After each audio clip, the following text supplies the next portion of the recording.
no quede yo nunca defraudado. Tú que eres justo, ponme a salvo. A tus manos encomiendo mi espíritu. Tú, el Dios leal, me librarás. Soy la burla de todos mis enemigos, la irrisión de mis vecinos, el espanto de mis conocidos. Me ven por la calle y escapan de mí. Me han olvidado como a un muerto. Me han desechado como a un cacharro inútil. Pero yo confío en ti, Señor. Me digo, tú eres mi Dios. En tu mano están mis azares. Líbrame de los enemigos que me persiguen. Haz brillar tu rostro sobre tu siervo. Sálvame por tu misericordia. Sed fuerte y valiente de corazón, los que esperáis en el Señor. Padre, a tus manos encomiendo mi espíritu. Señora alcaldesa y corporación municipal, hermana mayor de la cofradía penitencial de nuestro Padre Jesús Nazareno, María Santísima de la Amargura y Santa Mujer Verónica, señora presidenta de la ULCO, pregonera del pregón del Costalero 2025, jueza de paz, hermanos y hermanas mayores de las diferentes cofradías, hermanos y hermanas todas. Buenas tardes y bienvenidos al segundo acto de nuestra solemne exaltación de la madrugada. Nuestra banda de tambor y cornetas, dirigida por don Eduardo García Expósito, nos acaba de amenizar en su entrada con la marcha de procesión titulada Medea de Manuel Muñoz. Gracias por vuestra excelencia y dedicación. La directiva de la Hermandad de Nuestro Padre Jesús Nazareno de Huelma lleva preparando una serie de actividades especiales con motivo del 75 aniversario de la refundación de la cofradía y la llegada de la venerada imagen de Nuestro Padre Jesús Nazareno a Huelma.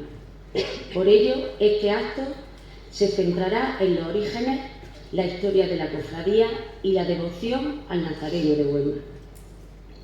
Concretamente, esta celebración conmemora un hito significativo en la historia de la hermandad, recordando la refundación y la llegada de la imagen, que es el centro de su fervor. Nuestra cofradía tiene una larga historia y su presencia es muy importante en la Semana Santa de Huelma. La madrugada de Viernes Santo, con su profunda carga de reflexión y oración, guarda una estrecha similitud con el espíritu de esperanza y peregrinación que caracteriza el Jubileo 2025. Ambas conmemoraciones comparten varios puntos en común, como es el tiempo de reflexión y renovación. El Viernes Santo invita a los cristianos a reflexionar sobre el sacrificio de Jesucristo, un momento de reflexión y renovación espiritual. El Jubileo 2025, bajo el lema Peregrinos de la Esperanza, también llama a la reflexión sobre la fe y a la renovación de la esperanza en un futuro mejor. Aunque el Viernes Santo es un día de duelo, contiene las semillas de la esperanza en la resurrección, que se celebra el domingo de Pascua. El Jubileo 2025, a su vez, es un tiempo de esperanza en la misericordia de Dios y en la renovación de la Iglesia y del mundo. También tiene un gran sentido de comunidad. Tanto las procesiones de Semana Santa como las peregrinaciones del Jubileo son eventos donde la comunidad se reúne reforzando la fe de los creyentes.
La banda de tambor y corneta nos acaba de deleitar con una marcha titulada Injusta condena de David Hortal, dedicada a Mateo Justicia, padre de uno de los componentes de la banda, Pedro Justicia.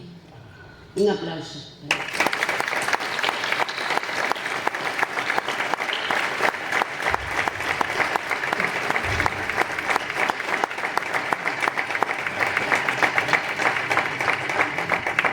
Tengo el honor ahora de presentarles a don Amable Vico Vico.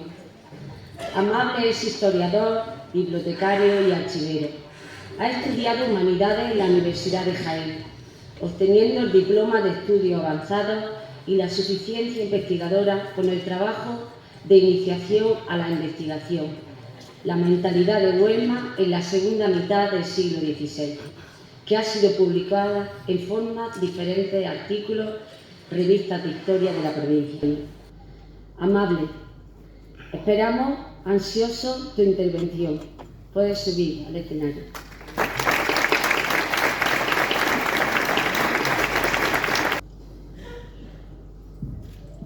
Un mes de marzo como este, pero de 1573, Isabel Vázquez, viuda del entonces alcalde de Huelma, Diego Aldana, hace escritura de donación de las casas en las que vive a Fray Juan de Paz, prior del convento de Nuestra Señora de la Esperanza en la Heredad de Cazalla, de la Orden de San Agustín, con la condición de que en las mismas se establezca dicho convento. 25 años después se fundará en el mismo la cofradía de Nuestra Señora de la Soledad y Santa Elena, que llaman de los Nazarenos. ¿Qué mejor sitio para empezar la historia de una cofradía que el lugar donde la vio nacer? No es casualidad que 427 años después nos encontremos en el mismo lugar donde se fundó. Tampoco lo es que estemos celebrando el 75 aniversario de su refundación y de la llegada a Huelma de la venerada imagen del titular en el mismo lugar donde se formó y forma parte de la espiritualidad huelmense hasta los convulsos años 30 del siglo pasado. Desde 1598 son muchas las madrugadas que han visto este convento y muchas las súplicas que ha acogido su bendita imagen. Buenas tardes, alcaldesa, directiva de todas las cofradías, en primer lugar, pues la nuestra, cofrades y devotos de esta venerada imagen. Muchas gracias por vuestra invitación, especialmente a la Junta Directiva de esta cofradía, a Rafi, su hermana mayor, y a la comisión organizadora de este aniversario.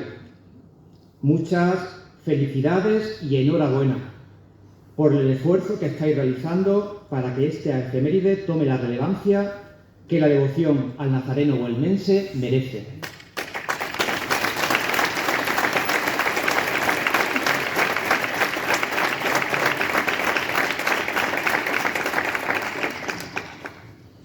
Es un honor el que os hayáis acordado de mí y espero que esta aportación sirva para engrandecer más aún el culto y la veneración a nuestro Padre Jesús Nazareno, el Señor de Huelma.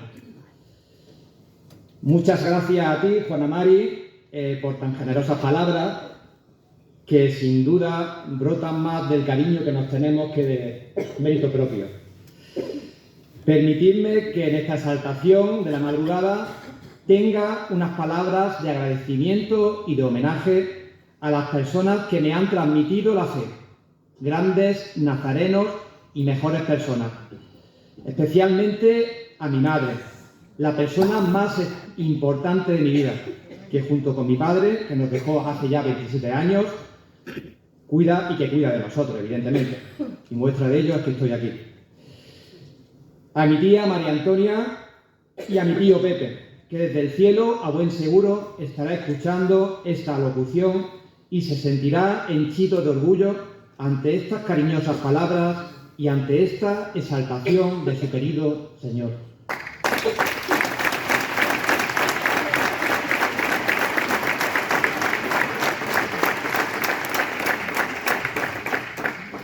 Después de la magnífica intervención de Agustín Moreno en el acto inaugural de este aniversario, la verdad que poco puedo aportar yo, por lo que mi intención más bien pretende hacer un bosquejo con algunos apuntes históricos sobre los inicios de esta cofradía y cómo la misma ha conformado el sentir popular huelmense en los últimos 400 años. Esta intervención la he titulado El nacimiento de la Cofradía de los Nazarenos de Huelma y su vinculación con la mística carmelita. En primer lugar, haré un encuadre histórico de la religiosidad popular. Os presentaré a Isabel Vázquez, persona sin la cual no estaríamos aquí y a la que Huelma le debe un reconocido homenaje. Me centraré en las primeras referencias documentales de la cofradía, especialmente en lo referente a organización y a fines. Para terminar, ofreciendo un acercamiento a la devoción al Nazareno a través de la mística carmelita. Las cofradías de pasión surgen al final de la Edad Media, especialmente vinculadas a movimientos de renovación espiritual, como la devotio moderna o las órdenes mendicantes, entre las que destacamos la orden de frailes menores o franciscanos o la orden de predicadores o dominicos. El giro radical que sufrió la mentalidad religiosa colectiva, especialmente en el tránsito del siglo XIII, de la espiritualidad del románico, o románica, como yo la he llamado, en la que se plasmaba la idea de un Dios justo, que ante todo era justo, un Dios muy severo, un Dios que premia a los justos y castiga a los malos, a otra del gótico, en la que se exaltaba, por el contrario, pues su humanidad, su cercanía y la comprensión hacia el ser humano, es, desde mi punto de vista, esencial para poder entender ese despertar espiritual que se encuentra en el siglo XIII y que va a cambiar el modo de relacionarse con Dios. O dicho de un modo mucho más didáctico, mucho más popular. Si antes era el ser humano el que se acercaba a Dios con temor y temblor, a partir de ese siglo será Dios el que se acerque al hombre, mostrando su imagen más humana y cercana. Y la orden que se encargó de difundir esa espiritualidad e impulsar una profunda reforma en la mentalidad de la Iglesia fue la de los franciscanos. Asociado a sus conventos, se comenzó a meditar los padecimientos de Jesús a través del ejercicio del Vía Crucis y de ese modo se fueron organizando y potenciando las primeras agrupaciones de fieles que meditaban el sufrimiento de Jesús, vinculándolo al descubrimiento de la verdadera cruz, o Veracruz, por parte de Santa Elena, que como sabemos era la madre del emperador Constantino el Grande, un emperador al que los cristianos le debemos mucho, porque fue el que permitió el que consiguió que el cristianismo dejara de ser una religión ilegal, allá por el siglo IV. Surgen así las cofradías de pasión, porque el nacimiento de las cofradías como tales es mucho más antiguo. Hay que remontarse a la Alta Edad Media, cuando en torno a los gremios o agrupaciones de artesanos se organizaron los laicos bajo la protección de un santo patrón. Me refiero a las cofradías laicales, que hoy llamaríamos de gloria, pero que no es exactamente igual, hay algunas variantes, porque básicamente estaban asociadas claramente a los gremios, y actualmente no existen gremios, y que en el siglo XVI Huelma llegó a contar con nada más y nada menos que 8 cofradías de gloria, por así decirlo. De hecho, llama la atención cómo en nuestro pueblo sea aquella cofradía, me refiero a la de la Veracruz, de pasión, la más antigua testimoniada. Esta cofradía surgió en los años centrales del siglo XVI. No sabemos los años exactos porque no se conservan tampoco los estatutos, pero sí que tenemos bastante más información, porque sí que se conserva el libro de actas que tenemos en la parroquia de aquí del pueblo. Esta cofradía está vinculada a Santa Ana y de ella, a la ermita de Santa Ana, y de ella podemos establecer algunos de los rasgos más característicos de este tipo de cofradías: su carácter austero, disciplinado y penitencial. Pues como llevo diciendo, en el libro de actas, pues en el libro de actas de cabildos, viene concretado pues cómo se organizaban los cultos, la estación de penitencia, admisión de nuevos cofrades, vinculación con la Iglesia Mayor, ¿vale?, teniendo en cuenta que estaba en Santa Ana. Y por supuesto nos sirve de base para poder hacer un estudio y completar y poder entender mejor nuestra cofradía. Será el aire reformador que establecerán los Reyes Católicos, el impacto que supuso la Reforma Protestante y muy especialmente y como reacción a esta, la Contrarreforma concretada en el Concilio de Trento a mediados de los años 40 y 50 del siglo XVI, quienes marcarán las pautas para este despertar de la religiosidad popular.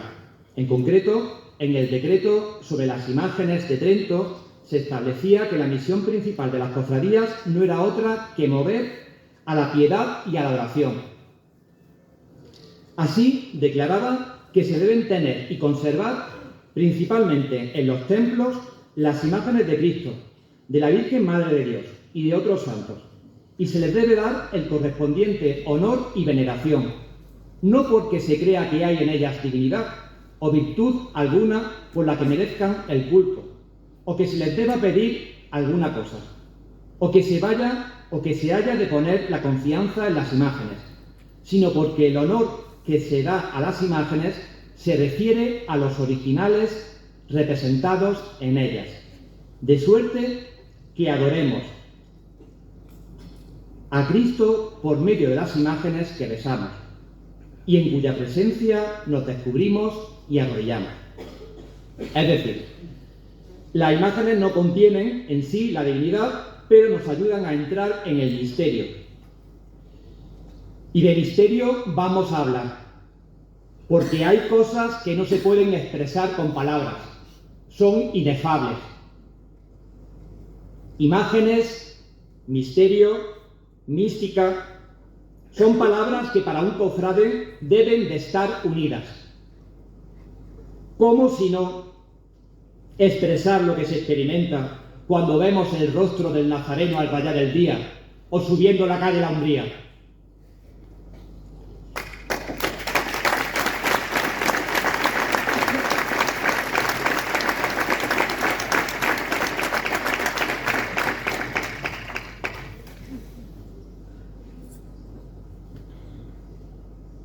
Si el culto a nuestras imágenes no nos llevan a un encuentro más profundo y personal con el amado, como decía San Juan de la Cruz, nuestra fe es pura y llanamente folclore, muy bonita para turistas y amantes del arte, pero nada más. Por eso, si no nos cimentamos en el Dios de Jesucristo, que se hizo hombre y asumió nuestra pobreza, nuestra espiritualidad, cofrade, queda baldía, y cualquier inconveniente puede zarandear nuestra fe.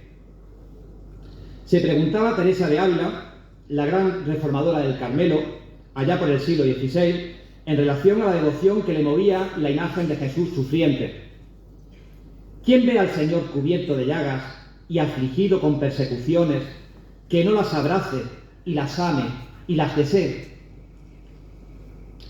Por todo lo que estamos diciendo, el nacimiento de las cofradías de nazarenos están directamente relacionadas con esta espiritualidad tridentina y junto a ella con la mística carmelita.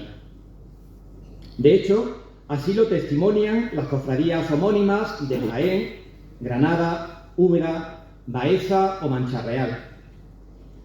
Que nuestra cofradía no esté vinculada a un convento carmelita, sino agustino, no quita relevancia a esta asociación. De hecho, los estatutos de la de Huelma, que no se conservan, reciben mucha influencia de las anteriores, especialmente de la de Baeza, como podemos deducir a partir del pleito de Espinar de Martos, que estudiaremos un poco más adelante. De este modo, Rafael Ortega y Sagrista, un reconocido historiador local jiennense, afirmaba que era muy habitual la influencia de estos estatutos en otras cofradías cercanas. Como llevamos diciendo, la cofradía de Santa Elena o de las Cruces, como también la llamaban por la vinculación de esta santa con el descubrimiento de la verdadera cruz de Jesús en Jerusalén, se establece en una fecha todavía indeterminada, pero muy próxima a 1598, en el convento agustino sobre cuyo solar nos encontramos, aquí. Tenemos que tener en cuenta que de los 80 testamentos estudiados del último cuarto del siglo XVI, solamente a partir de ese año se hace referencias a esta cofradía. En el preámbulo de estatutos de la cofradía de Baeza se justifica el nombre y dice textualmente: pues tan precioso tesoro como el de su Santa Cruz estaba escondido. Quiso su majestad, por su misericordia y por los merecimientos de la gloriosa Santa Elena, descubrirle el lugar donde estaba, para que con tal estandarte tengamos siempre en la memoria lo mucho que por nosotros padeció. Y por esta razón habemos ordenado una hermandad y cofradía cuyo nombre ha de ser de Santa Elena. En relación con el nacimiento de esta hermandad, me gustaría hacer un inciso y puntualizar la importancia de Isabel Vázquez para esta cofradía y más aún para este pueblo. Como he comentado al principio, gracias a su intervención y a la cesión de las casas donde vivía, es decir, al sitio desde donde hoy nos encontramos, se erigió en 1573 el convento de Agustinos, que precisamente lleva su nombre. A esta gran mujer y a su marido, el alcalde y regidor Diego de Aldana, le debemos el haber fundado 3 capellanías y 2 obras pías de bastante importancia, aparte de que con sus casas, se las cedieron a la orden de San Agustín para erigir este convento. Para poder entender mejor la trascendencia de estas fundaciones, paso a indicar brevemente en qué consistía. La capellanía era una institución piadosa que se establecía mediante escritura pública y que tenía como fin ofrecer misas a perpetuidad, es decir, para siempre, en base a unos principios vinculados con el fundador. Para que esto se llevara a cabo, se establecían 2 patronos, que eran los que se encargaban de velar para que se llevara a efecto, y 2 capellanes, que eran los que se encargaban de decir la misa. Las 3 capellanías huelmenses que habían fundado Isabel Vázquez y Diego de Aldana en 1563 y 1570, respectivamente, mandaban ofrecer 7 misas por el alma de los fundadores y familiares, para lo cual vinculaban nada más y nada menos que 100.000 maravedís de censo. Por otro lado, la obra pía era una institución de caridad que también se establecía mediante escritura pública, cuyo fin era atender alguna necesidad benéfica de la población en la que se encontrara. Entre los fines que tenían las huelmenses destacamos los de vestir a pobres vergonzantes, ¿vale?, en el lenguaje de la época, dotar a doncellas huérfanas o costear el colegio de doctrina cristiana y primeras letras. En relación a este último, ¿vale?, bastante interesante, porque este colegio de doctrina cristiana y primeras letras, que se funda en el año 20-30 del siglo XVI, estaba imbuido de un aire totalmente renovador, sobre todo para la época, y que hoy día nos pudiera parecer algo normal, pero bueno, estaba destinado a niños y niñas de Huelma, pero no solamente de Huelma, sino también de los pueblos de alrededor. Podían venir aquí a Huelma a estudiar la doctrina cristiana y primeras letras, y además eran gratuitos, ¿vale? Es decir, eran totalmente una obra benéfica 100%. Para lo cual había varios patronos, entre los cuales estaba el Ayuntamiento de Huelma y la Universidad de Baeza. Por eso digo que estaba imbuido del aire reformador. Curiosamente, ya sabemos que la Universidad de Baeza fue fundada por San Juan de Ávila, y este gran hombre pues, se destacó también por lo novedoso de muchas de sus metodologías que utilizó.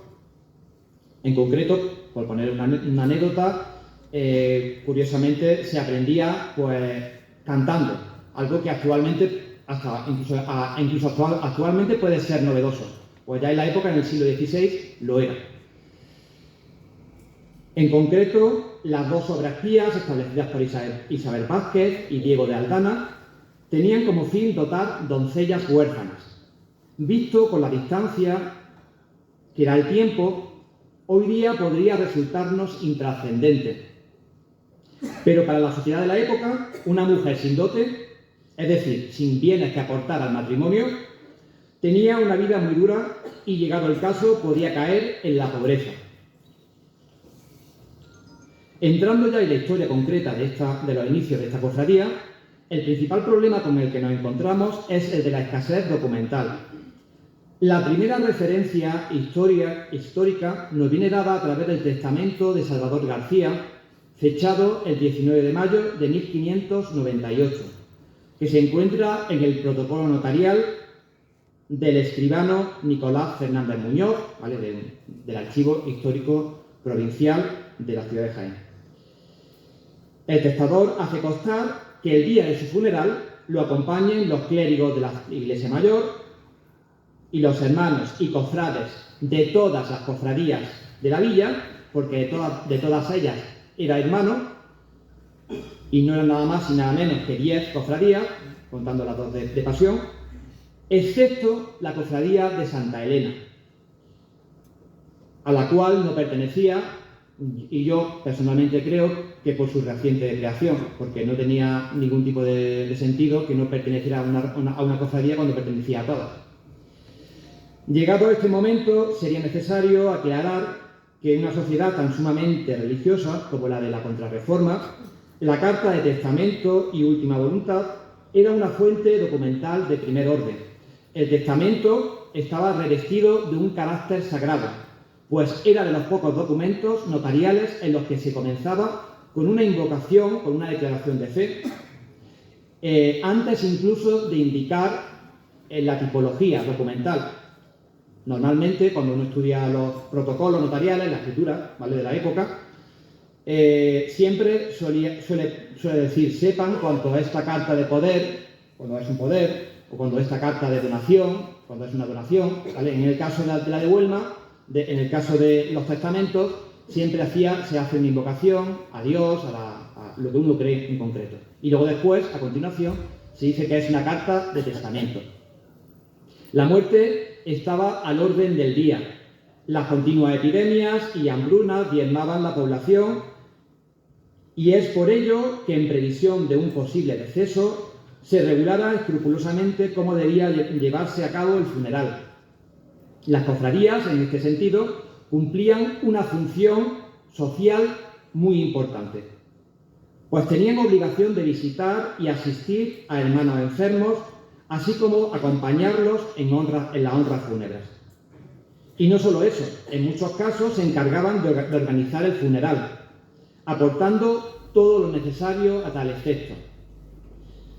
Incluso el ataúd, por poner un ejemplo anecdótico, como queda constancia con la cofradía de la Veracruz de Huelma, que, como estamos diciendo, es coetánea a la época.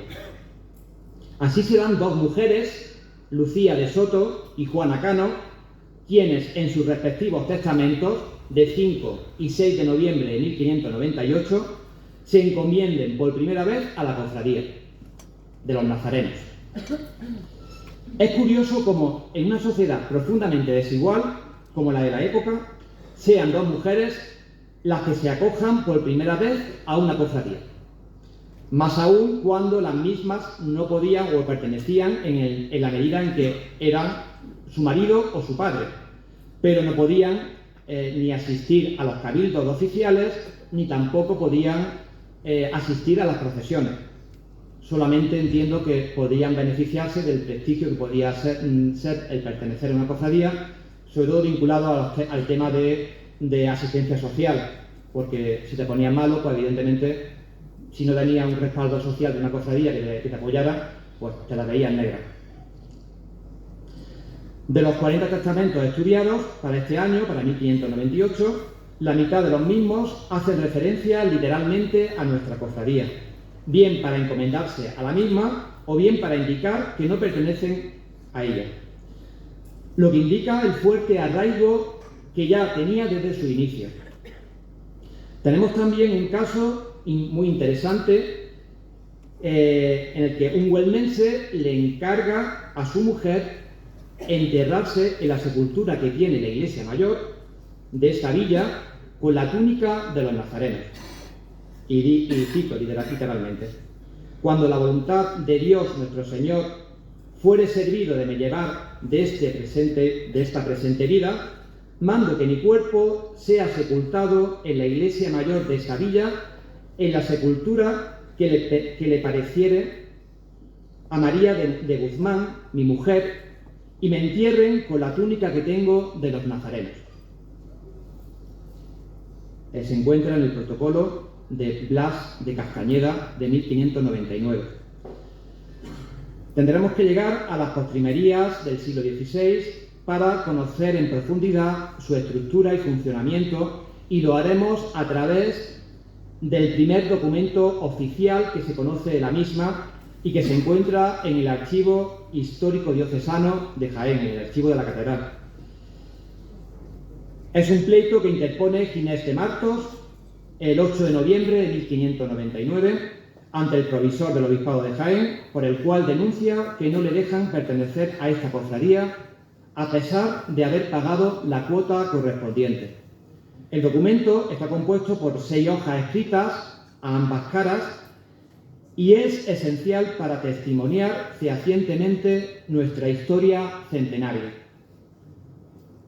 La denuncia en dicho documento se enuncia así: hago saber ante el prioste, mayordomo y alcaldes de la Cofradía de los Nazarenos de la Villa de Huelma y oficiales de ella, que ante mí pareció la parte de Ginés de Martos Espinosa, vecino de esa dicha villa, y me hizo relación diciendo que habiéndole vos recibido por tal cofrade de la dicha cofradía y pagándoos la limosna acostumbrada por la dicha entrada, y estando admitido por tal cofrade la cuaresma próxima pasada, el año anterior, no le queríais dejar salir en las procesiones de la dicha cofradía, ni le permitíais en las juntas y cabildos de ella, lo que recibía notable injuria y agravio. Pidióme os mandase, le admitieseis y dejaseis asistir como a los demás cofrades. Haré un breve resumen de este documento. Ginés de Martos, temeroso de no ser aceptado como hermano, intenta ingresar en la cofradía pagando la cuota establecida a uno de los oficiales. El problema era que en los estatutos, que como repito no se conservan, pero sí que hace referencia a los mismos, dice que solamente podían aceptar a nuevos hermanos cuando la cofradía estaba reunida en cabildos de oficiales, es decir, la junta directiva, para que nos entendamos. Se prohibía expresamente que ninguno de sus miembros, aceptase individualmente a nuevos hermanos. En el expediente se expresa que el motivo de no permitirle el ingreso son causas ilegítimas, como el hecho, atención, de que Ginés de Martos era guarda de campo, verdulero público y tenía una tienda en la plaza de la villa en la que ofrecía pescado, tocino, frutas y todas las demás cosas que le daban a vender. Y dice textualmente: Por ser de la dicha calidad, no conviene ser recibido por tal hermano. Si leemos el capítulo primero de los estatutos de la Cofradía de Baeza, fechados en 1587, vemos que es prácticamente exacto, ¿vale?, a lo que estamos diciendo en relación a las condiciones para poder acceder a los hermanos. Parece ser que nos encontramos aquí, según lo que estamos intuyendo, un tema de asuntos de oficios viles, es decir, de oficios que no eran bien vistos por la sociedad de la época, es decir, aquellas ocupaciones que atentaban contra la buena imagen, buen nombre o la institución representada, pues, es decir, aspectos que para la época eran muy importantes, pero que afortunadamente actualmente están más que superados. No obstante, este asunto, hoy intrascendente y anecdótico, nos ofrece toda una suerte de matices sobre los inicios de esta cofradía hoy centenaria. Por ejemplo, podemos ofrecer una visión general de la estructura jerárquica de esta cofradía, cuyo cabildo de oficiales estaba compuesto, en primer lugar, por el gobernador o prioste, que era la persona que se encargaba de convocar los cabildos, el que promovía las principales iniciativas y, en definitiva, el que administraba y gobernaba la cofradía, es decir, lo que viene a ser hoy, pues, nuestro hermano o hermana, en este caso, mayor. En este momento era Blas Hernández Galiano, aunque en otra parte del documento hace referencia a otro prioste, Diego Hernández de Porcuna, hecho que confirma que la cofradía tenía por aquellas fechas al menos un año de antigüedad, que era lo que duraba aquel cargo. En segundo lugar, el padre comendador o rector, que era el asesor espiritual de la cofradía, y que evidentemente coincidía con el de este convento, era Fray Juan de Ludeña, el que viene, o lo que viene a ser actualmente nuestro conciliario, nuestro cura párroco. En tercer lugar, los dos alcaldes, eran dos cargos bastante relevantes en la cofradía, se encargaban de ayudar al gobernador en aspectos relativos al funcionamiento interno de la cofradía, así como de llevar a efecto lo dispuesto en los cabildos. Sus nombres eran Hernando Alonso de Martos y Diego Hernández de Porcuna, el mismo que fue prioste el año anterior, como ya hemos expuesto. Por tanto, la duración de su cargo eran de 2 años, de tal modo que el prioste saliente ocupaba una de las alcaldías, mientras que la otra se renovaba al año siguiente con el prioste que cesaba del cargo. En cuarto lugar, el conciliario Sebastián Pretel, al que corresponde la organización y desarrollo de todos los cultos internos. En quinto lugar, el escribano Lorenzo Hernández, encargado de plasmar por escrito los acuerdos en las actas de cabildo, que equivaldría al secretario. Se mencionan otros cargos como alférez, mayordomo, el fiscal y las escuadras, que según los estatutos de Baeza eran grupos de cofrades que se encargaban de avisar al resto de hermanos de los cultos y actos asistenciales programados, como visitar a los hermanos pobres, enfermos o encarcelados, amén de guardar el orden en la estación de penitencia. Si hacemos caso a las ordenanzas de Baeza, nuestra cofradía tenía un marcado carácter penitencial. Los hermanos debían poseer una túnica morada y capillos, y una soga para el cuello que llegue hasta los pies, y han de tener una cruz de madera. La estación de penitencia era el Viernes Santo al amanecer, con túnicas, cruces y sogas, y los pies descalzos, salvo si alguno tuviera alguna enfermedad urgente, en cuyo caso debían de llevar sandalias. Debían guardar silencio y no podían llevar cosa alguna que los reconociera.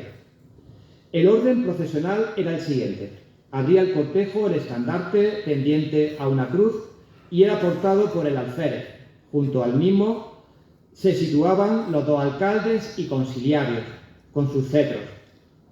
Después, el resto de hermanos con sus cruces. Tras el primer tercio de la procesión, iría la insignia del Cristo con la cruz a cuestas, es decir, la imagen, junto a 6 hermanos con cirios encendidos. Y cerrando el cortejo, la imagen de Nuestra Señora, acompañada por 4 cirios. Es de suponer que, puesto que el nombre oficial de esta cofradía era de Nuestra Señora de la Soledad y Santa Elena, de los nazarenos, probablemente la imagen que tendría sería una imagen de la Soledad de Nuestra Señora. Probablemente. Cerrando el cortejo, se encontraría pues, la imagen de Nuestra Señora. Así como la de Baeza visitaba 7 iglesias, intuimos que la nuestra tendría un recorrido parecido al actual, pasando por los 5 templos más céntricos, que no lo único, evidentemente, de esta población. El convento de Santa Isabel, la iglesia parroquial de Santa María, en aquel entonces no existía todavía la advocación de la Inmaculada, y la ermita de San Sebastián, San Marcos y Santa Ana. Sus fiestas principales se celebraban el día de la invención de la cruz, 3 de mayo, la exaltación de la Santa Cruz, 14 de septiembre, y el oficio de difuntos el domingo siguiente al de Todos los Santos. Los cabildos oficiales eran 3 a lo largo del año.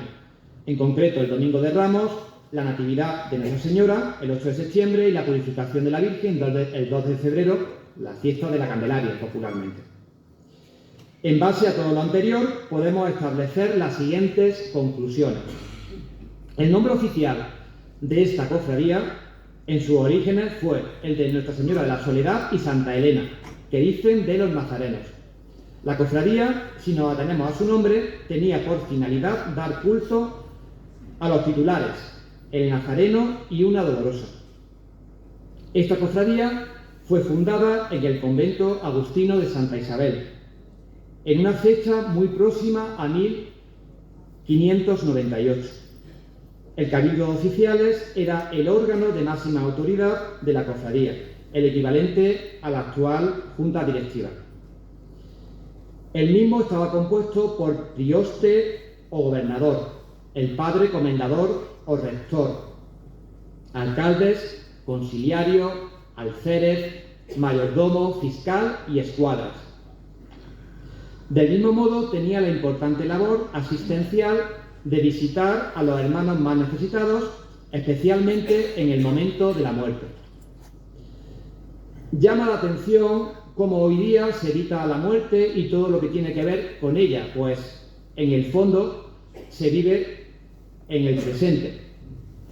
Estamos negando la trascendencia, la vida sobrenatural, el más allá. Nos encontramos en un paganismo sistémico. El sufrimiento se evita y se oculta a pesar de que las cofradías de pasión, y esta hermandad en concreto, veneran los sufrimientos de Jesús, pero evidentemente no en sí, sino con un matiz y un carácter redentor. No porque nos guste el sufrimiento no le gusta a nadie, evidentemente. De igual modo, también surgieron para dar cobertura social a los enfermos que sufren y de esta forma ayudarles al buen morir. La esencia de nuestra fe, por tanto, está en la resurrección de los muertos. Así lo han creído generaciones de huelmenses en siglos pretéritos y así lo creemos hoy día.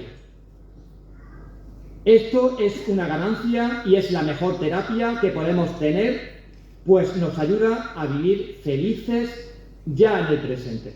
No hay que esperar a un futuro, a un más allá.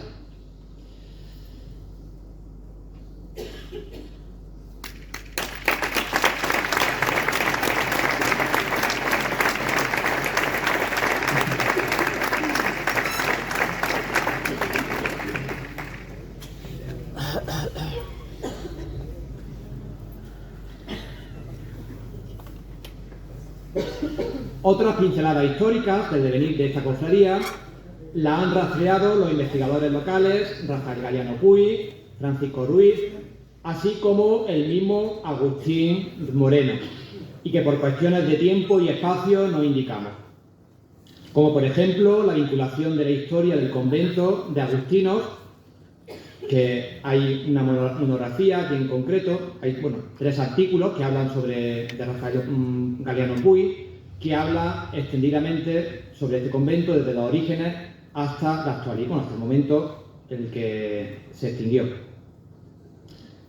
O Francisco Ruiz, por ejemplo, que hace relación de los bienes que tenía esta cofradía a través del primer catastro que se hizo en España, el catastro del Marqués de la Ensenada, a mediados del siglo XVIII. Un catastro que, evidentemente, como todos los catastros, tenía un fin recaudatorio, más en ese momento, que tenía una escasez de dinero el Estado, y que en el caso es un catastro que tampoco se llegó a terminar, pero la ventaja que tiene es que el caso, por ejemplo, de Huelma y de otros pueblos, pero Huelma en concreto, sí que están las respuestas generales y se conserva todo el inventario de los bienes raíces, fundamentalmente, de los bienes inmuebles, tanto urbanos como rústicos, que había en la población. Por tanto, ya nos da pues, como una pincelada, una imagen fija de lo que ocurría en Huelma a mediados del siglo XVIII. Quedaría pendiente seguir con la investigación de la historia de esta cofradía, partiendo de protocolos notariales posteriores al 16 en el Archivo Histórico Provincial, las secciones de capellanías, obras pías, cofradías, criminal y matrimoniales del Archivo Histórico Diocesano. Habría también que bucear en el Archivo de la Real Cancillería de Granada y en el Archivo especialmente Histórico Nacional, especialmente en la sección de instituciones eclesiásticas desamortizadas, suprimidas. Y tiene su sentido porque si a mediados, en los años 30 del siglo XIX, en concreto en 1535, se produce la desamortización de este convento, en concreto la desamortización del conde de Toreno, ¿vale?, unos meses antes de la famosa desamortización de Mendizábal, evidentemente, seguro que en Madrid pues, habrá alguna referencia a esta cofradía. También tendríamos que seguir avanzando y echándole un vistazo pues, a los archivos locales, municipal y al parroquial de este pueblo. Vemos, por tanto, cómo la tarea es ardua. Animo desde esta tribuna a seguir reconstruyendo los siglos pretéritos de esta cofradía, sin perder de vista que no podemos avanzar en la historia futura sin tener en cuenta nuestro pasado. Os invito a que trabajando juntos sigamos dejando huellas de vida cristiana en la historia de nuestro pueblo. Pese a lo incompleto de este estudio, quedan más que fundamentadas las raíces históricas de una cofradía como la nuestra, con más de 400 años de fervor al nazareno.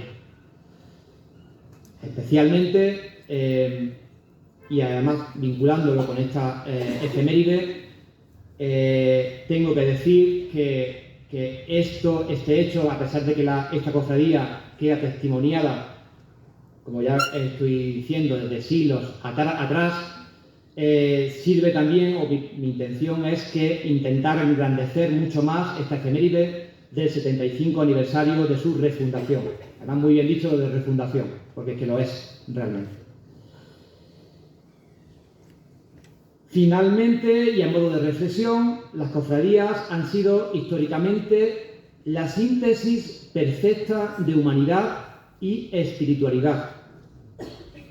En un mundo como en el actual, materialista, indolente e indiferente, los cofrades debemos volver a los orígenes, a la raíz de nuestra fe, que es lo que nos hace diferentes a otros colectivos. Si una sana sencilla y profunda espiritualidad, lejana de artificios. No llena el ansia de trascendencia del ser humano. Otros llegarán, o mejor dicho, están llegando. Porque lo que está claro es que la novedad del cristianismo se encuentra en que, a pesar de ser pobres y sin mérito alguno, Dios sale a nuestro encuentro. Es tarea de la criatura fijar su mirada en el Creador. En este sentido, la mística nos propone una vía distinta de acercarse a las verdades sagradas, en la que Dios se revela al ser humano, le permite experimentar su ternura y su dulzura en un encuentro de amor, aunque no se manifiesta totalmente, lo deja insatisfecho. Si tenemos presente estos principios, podemos entender las palabras de San Juan de la Cruz, que bien podríamos dirigir a nuestro Señor.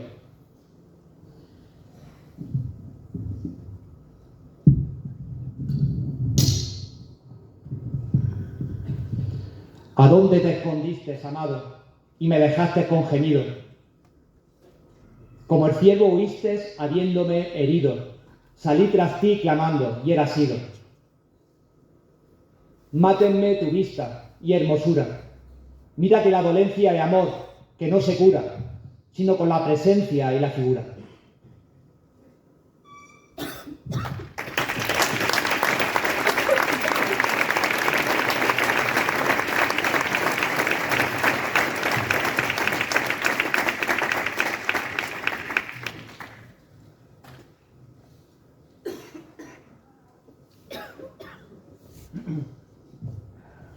A lo que el amado nos contesta utilizando los versos del Cantar de los Cantares. Levántate, amada mía, hermosa mía, ven a mí, porque ha pasado el invierno, las lluvias han cesado y se han ido, brotan flores en la vega, llega el tiempo de la poda, el arrullo de la tórtola se deja oír en los campos.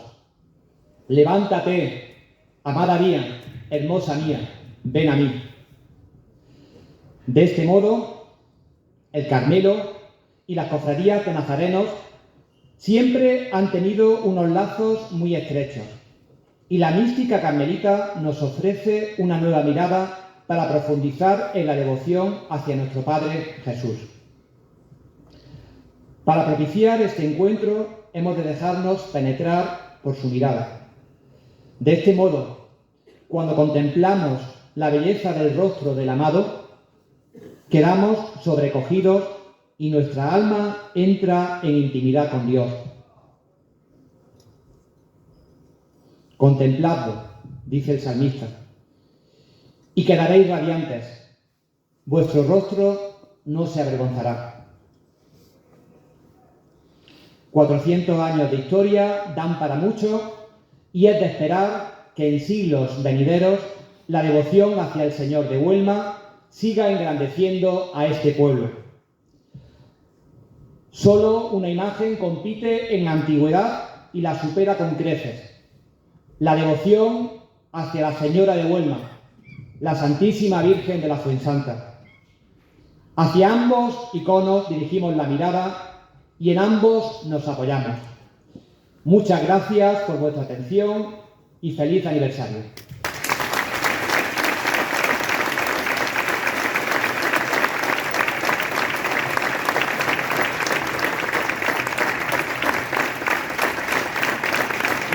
Ha sido todo un privilegio escucharte.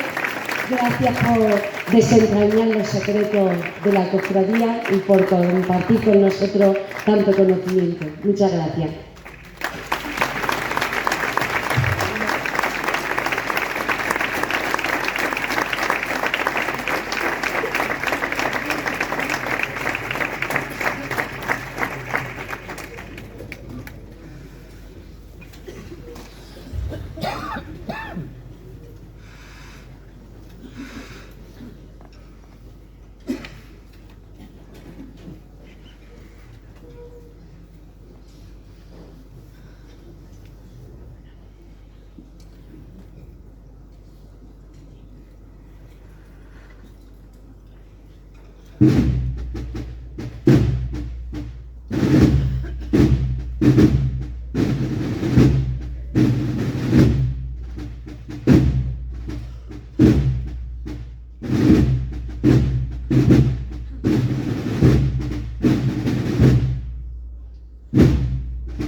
Bueno, muchísimas gracias nuestra banda de tambores y cornetas. La marcha procesional que acabamos de escuchar se titula La condena del Redentor de José Manuel Rodríguez. Bueno, a continuación disfrutaremos de una presentación visual realizada por el hermano cofrade don Andrés Sánchez Díaz. Andrés es graduado en imagen y sonido y hoy en día desarrolla el trabajo de community manager para varias empresas y para nuestro ayuntamiento. Este vídeo nos transportará a los instantes más conmovedores de nuestra madrugada. Prepárense para ver un emotivo recorrido a través de imágenes y relatos.